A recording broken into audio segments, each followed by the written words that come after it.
Good morning, students. Good morning, all of you. Okay, now today we are going to solve one very important question in subsidiary book chapter, that is question number 12, page number 155. Student, in this sum, we have to prepare all the four books, all four subsidiary books: purchase book, purchase return book, sales book, and sales return book. Okay,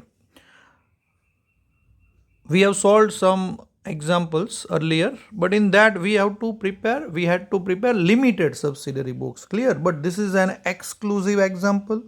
In question number 12, we are supposed to prepare all the subsidiary books. So I request all of you take your textbook, page number 155, and solve the sum along with.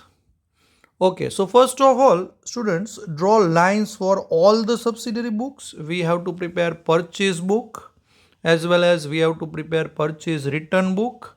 Then we have to prepare sales book and sales return book. Okay, so I request all of you just draw lines, prepare all the four subsidiary books. Okay, now let's read one by one all transactions and record accordingly. Clear? Transactions of purchases will be recorded in purchase book. Transactions of sales will be recorded in sales book. And return books. Clear? We have also transactions of returning the goods. So we have prepared return book also, purchase return book and sales return book. So we have to record in that book also. Okay, student, now let's start. Let's start with the first transaction, student. November 1. First transaction is related to purchase. Purchase goods of 30,000 from Ramanuj at 10% trade discount. Okay, we are buying goods from Ramanuj, student. So this is a transaction of purchase. So we have to record in purchase book. So let's write down, student. Here it is.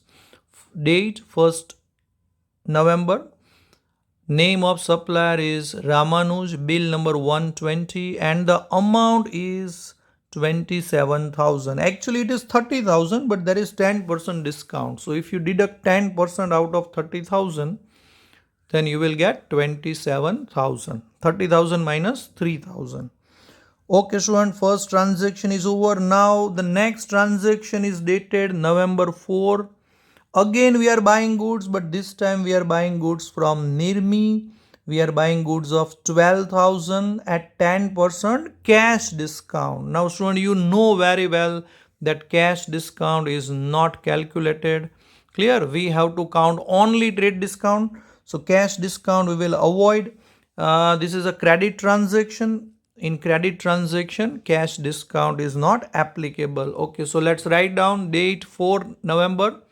Name of supplier is Nirmi, bill number 130 and the amount is 12,000. Okay, student, now we are in next transaction, that is dated 6. So in 6 November we are selling goods. Okay, so this transaction will be recorded in sales book. Okay, so let's go on the other page.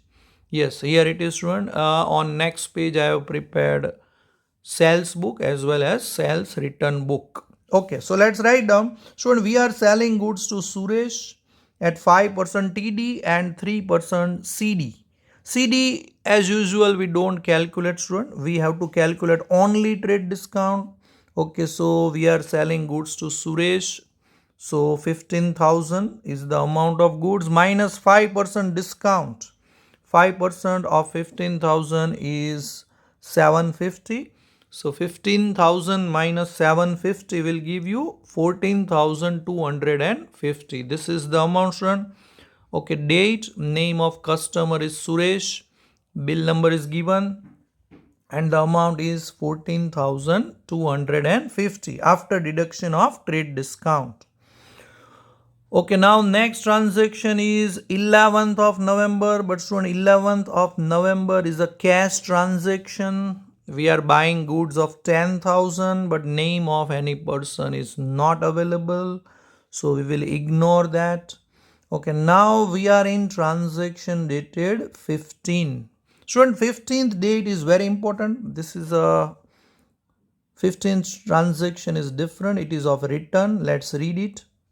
Suresh returned goods of 3000. Okay, student. Now you know already that we have sold goods to Suresh on 6th of November.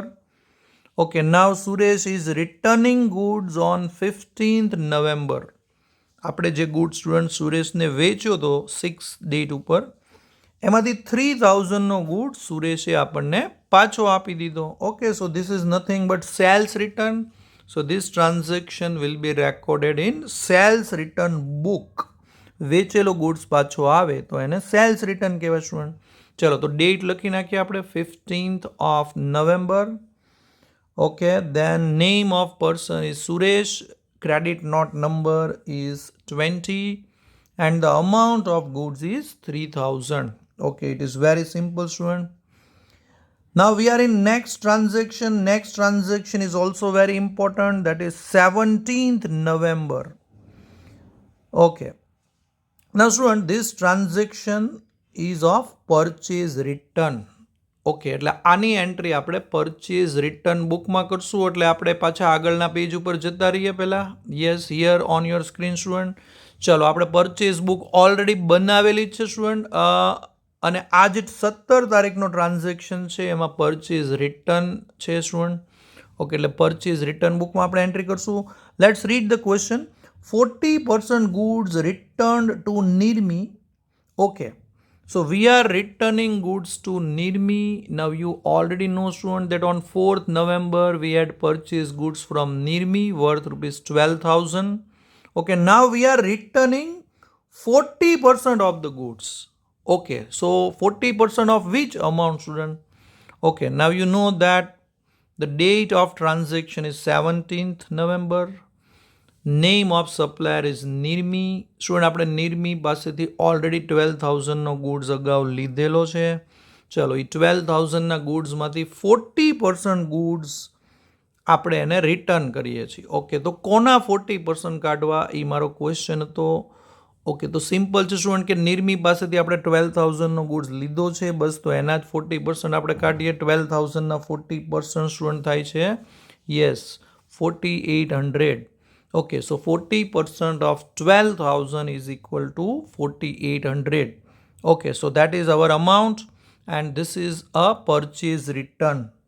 Okay, so transaction dated 17 was a tricky one, but now it is simple. So now next transaction is 19th of November. In that we are buying furniture.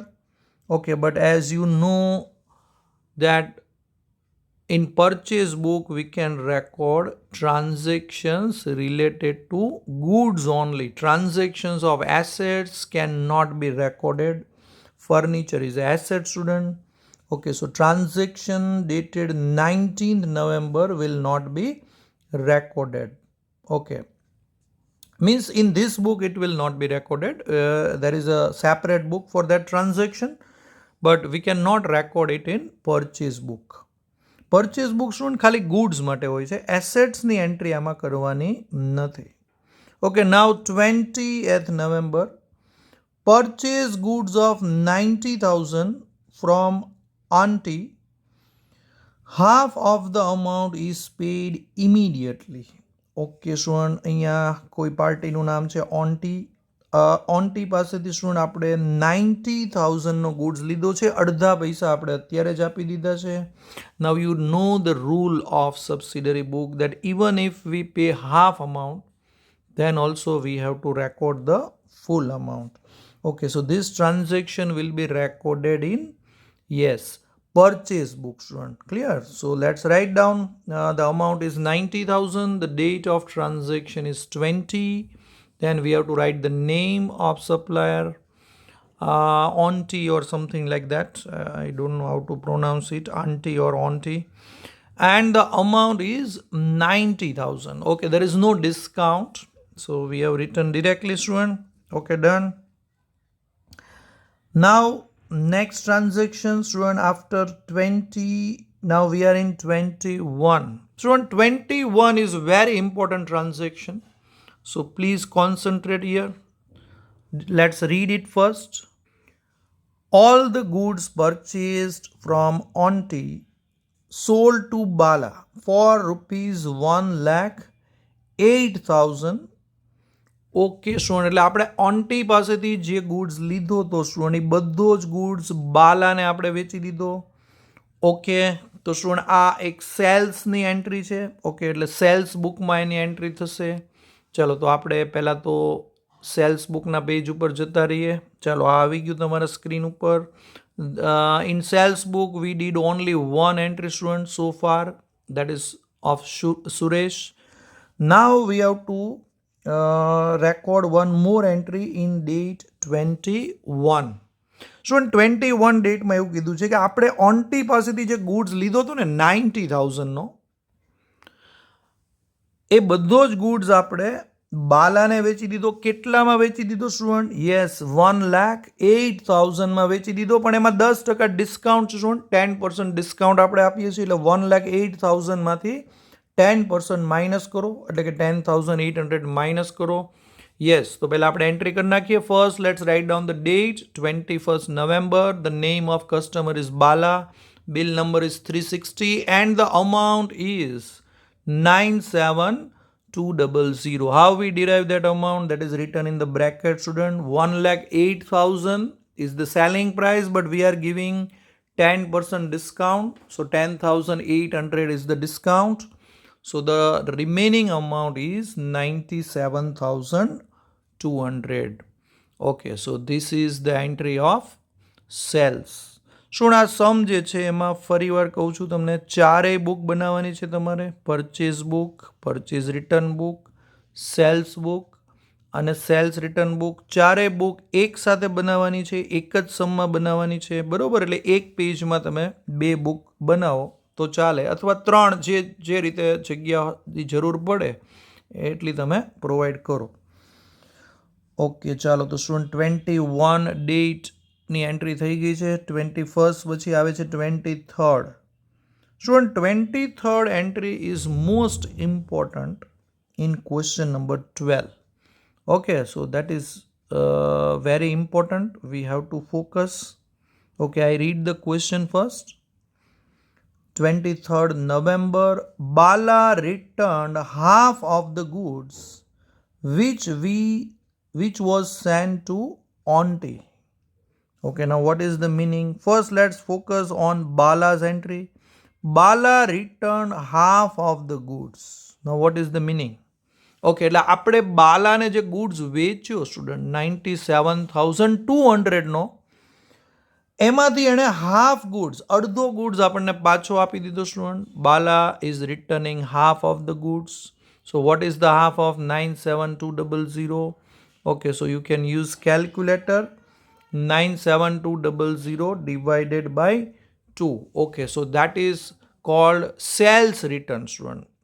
બાલાને આપણે goods વેચ્યો તો, હવે Bala goods પાછો આપે student, તો એની entry આપણે કઈ બુકમાં કરવી પડે? યસ, સેલ્સ રિટર્ન બુકમાં આપણે એન્ટ્રી કરશું, જે અહીંયા આ જ પેજમાં છે. ફર્સ્ટ ઓફ ઓલ આપણે ડેટ લખી નાખીએ, 23rd of November. The name of customer is Bala.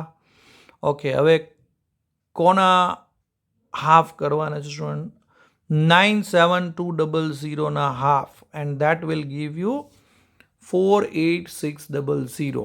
Okay student, this is the amount Bala has return. બાલાને આપણે જે ગુડ્સ વેચ્યો તો સ્ટુડન્ટ, એનો અડધો ગુડ્સ એણે આપણને પાછો આપી દીધો. એટલે 97,200ના હાફ 48,600 થાય.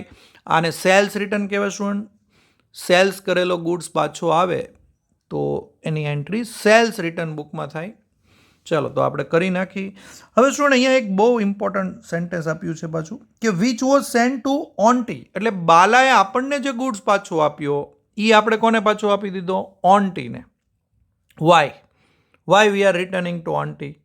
because earlier the same goods was purchased from Onti. Student આપણે ઓન્ટી પાસેથી ગુડ્સ લઈને બાલાને વેચ્યો તો, એટલે જો બાલા આપણને ગુડ્સ પાછો આપે અડધો ગુડ્સ, તો એ અડધો ગુડ્સ આપણે કોને પાછો આપવો પડે? યસ, ઓન્ટીને. ઓકે, તો એને પરચેઝ રિટર્ન કહેવાય સ્ટુડન્ટ. બરોબર, આપણે ઓન્ટી પાસેથી ગુડ્સ લઈને જ બાલાને વેચ્યો તો. હવે જો બાલા આપણને ગુડ્સ પાછો આપે તો ઓબ્વિયસલી એ ગુડ્સ આપણે કોને પાછો આપવો પડે? ઓન્ટીને. આપણે જ્યાંથી લાવ્યા હોય ત્યાંથી જ પાછો આપવો પડે. મે બી ગુડ્સમાં કંઈ ડિફેક્ટ હોય. બરોબર, ફોર એક્ઝામ્પલ હું મિસ્ટર એક્સ પાસેથી ગુડ્સ લઈને મિસ્ટર વાયને વેચું. હવે માન લો કે ગુડ્સ ખરાબ નીકળે તો મિસ્ટર વાય મને પાછો આપે એ ગુડ્સ. તો ઓબ્વિયસલી હું એ કોને આપીશ પાછો? મિસ્ટર એક્સને. એનો જે ઓરિજિનલ ઓનર છે મિસ્ટર એક્સ છે. એવી રીતે અહીંયા બાલાએ આપણને જે ગુડ્સ પાછો આપ્યો સ્ટુડન્ટ, હાફ ગુડ્સ, એ એકચ્યુઅલી આપણે કોની પાસેથી ઓરિજિનલી લીધો હતો? યસ, ઓન્ટી પાસેથી લીધો હતો. તો આપણે હવે એ ઓન્ટીને પાછો આપીએ તો એની એન્ટ્રી કઈ બુકમાં થાય? યસ, પરચેઝ રિટર્ન બુકમાં થાય. બરોબર, તો પછી આપણે પરચેઝ રિટર્ન બુકના પેજ ઉપર જતા રહીએ સ્ટુડન્ટ. યસ, ચાલો આ પેજ આવી ગયું. પરચેઝની એન્ટ્રી જો સ્ટુડન્ટ, આપણે છેલ્લે પરચેઝ બુકમાં ઓન્ટીની એન્ટ્રી કરી હતી. ઓન્ટી પાસેથી આપણે કેટલાનો ગુડ્સ લીધો હતો? યસ, 90,000નો. બરોબર, હવે એમાંથી એ બધો ગુડ્સ આપણે બાલાને વેચી દીધો હતો. એમાં થોડોક પ્રોફિટ એડ કરીને વેચ્યો હતો સ્ટુડન્ટ. ઓકે, પછી બાલાએ આપણને અડધો ગુડ્સ પાછો આપ્યો એટલે એ અડધો ગુડ્સ લઈને આપણે પાછું કોની પાસે જવાનું? ઓન્ટી પાસે. બસ, તો ઓન્ટી જે છે એની અમાઉન્ટ જ આપણે ધ્યાનમાં લેશું. ઓન્ટી પાસેથી આપણે જે ગુડ્સ લીધો તો એની વેલ્યુ કેટલી હતી?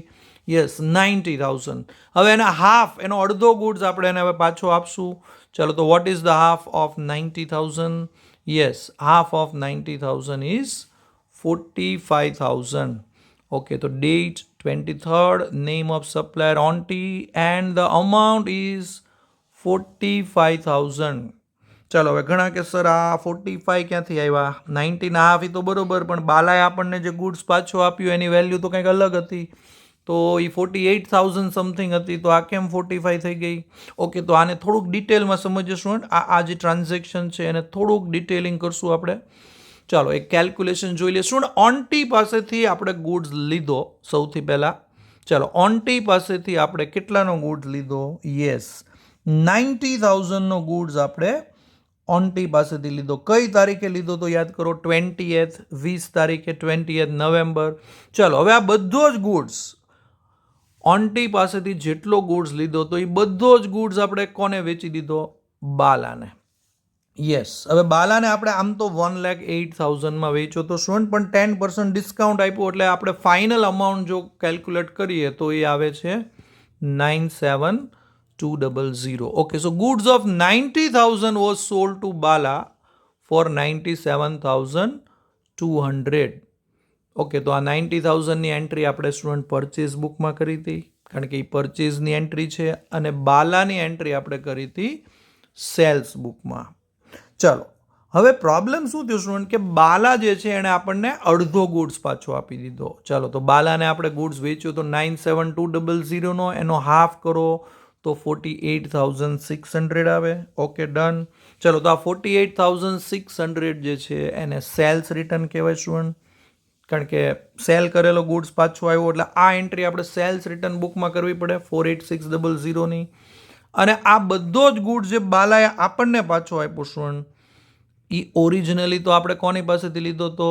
યસ, ઓન્ટી પાસેથી લીધો તો. એટલે આ બધો ગુડ્સ લઈને આપણે કોની પાસે પાછા જવું પડે? ઓન્ટી પાસે, કે ભાઈ તમે જે ગુડ્સ અમને વેચો તો એમાંથી અડધો ખરાબ છે એટલે અમે તમને પાછો આપીએ છીએ.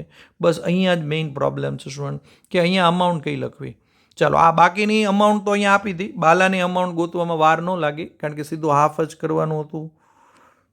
પણ સ્ટુડન્ટ, આ બાલાવાળો ગુડ્સ જ્યારે આપણે લઈને આંટી પાસે જઈએ તો આંટી આપણને કાંઈ 48,600 ન આપે. શું કામ? કારણ કે આપણે જે ગુડ્સ વેચ્યું હતું એ પ્રોફિટ એડ કરીને વેચ્યો હતો. બરાબર, જ્યારે ઓન્ટી પાસેથી આપણે જે ગુડ્સ જેટલામાં લીધો હોય એટલી જ અમાઉન્ટ આપણને પાછી મળે. ઓકે, એટલે જ્યારે આપણે ગુડ્સ ઓન્ટીને પાછો આપીએ તો એમાં પ્રોફિટ આપણે માઇનસ કરવો પડે. ઓકે, એનું બી કેલ્ક્યુલેશન છે, પણ હું તમને એક ઇઝીલી જ સમજાવું છું. તમે એમ વિચારો કે બાલાએ આપણને કેટલો ગુડ્સ પાછો આપ્યો? હાફ, અડધો. કોનો હાફ? 97,200નો. ઓકે, તો જ્યારે આપણે આંટીને ગુડ્સ પાછો આપીએ તો એમાં બી હાફ જ કહેવાય. આંટી પાસેથી આપણે કેટલાનો ગુડ્સ લીધો? તો 90,000નો. બસ, તો 90,000ના હાફ જેટલો ગુડ્સ આપણે એને પાછો આપી દઈએ. ઓકે, એટલે આંટી પાસેથી આપણે જે 90,000નો ગુડ્સ લીધો તો એમાંથી અડધો પાછો આપ્યો એટલે આપણે 45,000નો ગુડ્સ ઓન્ટીને પાછો આપ્યો ગણાય. બરાબર. ઓકે, એટલે આપણે જે પ્રોફિટ જે છે એ એમાં નથી ગણવાનો. આ અમાઉન્ટ આપણે ક્રોસ મલ્ટીપ્લાયથી પણ ફાઇન્ડ કરી શકીએ સ્ટુડન્ટ. બરાબર, કે if the selling price is 97200 then cost price is 90,000. So 97,200 ના ગુડ્સની કોસ્ટ પ્રાઇસ 90,000 છે, તો 48,600 ના ગુડ્સની કોસ્ટ પ્રાઇસ કેટલી? ઓકે, તો એ રીતે બી તમે આ અમાઉન્ટ ફાઇન્ડ કરશો, પણ આ half is easy. Clear, you can easily work out this.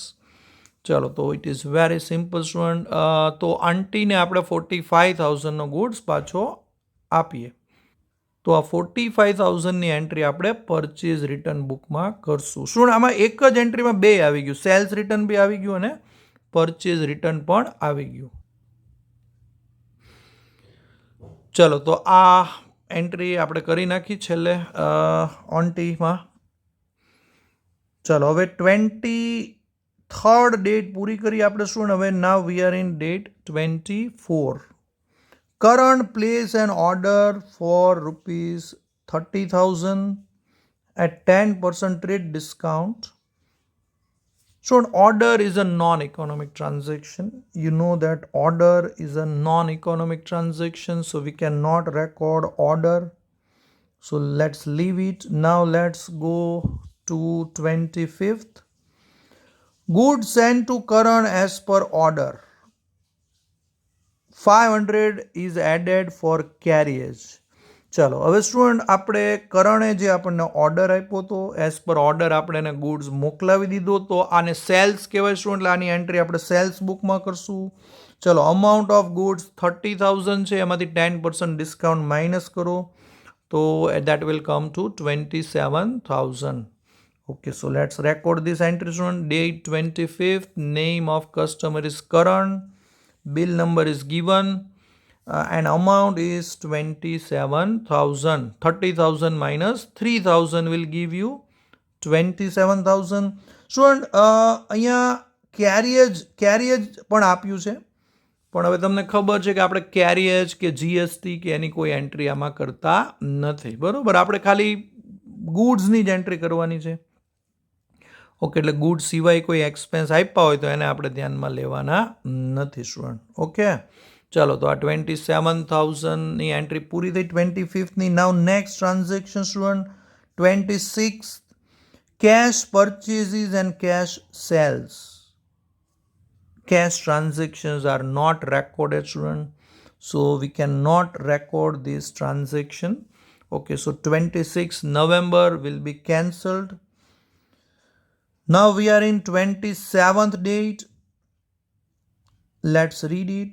Return goods to Sweetie of 10,000 which was purchased in October. Okay student, October એટલે કે આની પહેલાંનો મંથ. આપણે એકચ્યુઅલી નવેમ્બર મંથનો સમ કરીએ છીએ અને નવેમ્બરની પહેલાં આવે ઓક્ટોબર. તો ઓક્ટોબરમાં સ્ટુડન્ટ આપણે સ્વીટી પાસેથી ગુડ્સ લીધો હશે. કેટલાનો લીધો છે એ તો નથી કીધું, પણ એને એમ કીધું છે કે હવે એમાંથી 10,000નો ગુડ્સ આપણે એને પાછો આપો. બરાબર, ઓકે.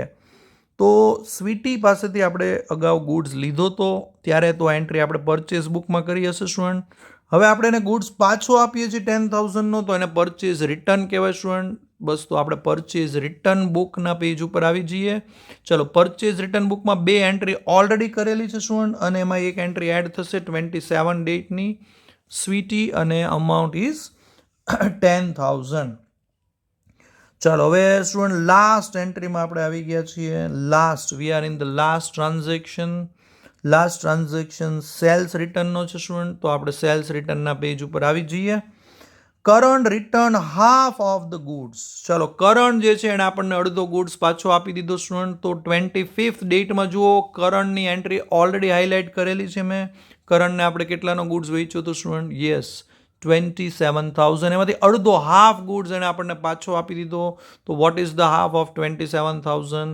યસ, 13,500. ઓકે, તો આપણી આ એન્ટ્રી સેલ્સ રિટર્ન બુકમાં થશે. ઓકે સ્ટુડન્ટ, તો ચાલો, બધી જ એન્ટ્રી હવે કમ્પ્લીટ થઈ ગઈ છે સ્ટુડન્ટ, અને તમારી પાસે મેં 4 બુકની બધી જ એન્ટ્રી કરી દીધી છે. હવે તમારે ખાલી એક જ કામ કરવાનું છે કે આ ચારેય બુકનો ટોટલ કરી અને ટેક્સ્ટ બુકમાં વેરીફાઈ કરવાનું છે. સ્ટુડન્ટ, જો જૂની ટેક્સ્ટ બુક હોય તો કદાચ આન્સરમાં કંઈક વેરિએશન હશે, એટલે નવી ટેક્સ્ટ બુકના આન્સર રિફર કરજો, એમાં બરોબર આપેલું છે. ચલો, હવે આની જેવું સેમ ટુ સેમ એક ઇલસ્ટ્રેશન ટેક્સ્ટ બુકમાં આપેલું છે. શું ઇલસ્ટ્રેશન 7 on page number 144. So I request all of you કે તમે એ ઇલસ્ટ્રેશન સોલ્વ કરો. Student, okay student, take care.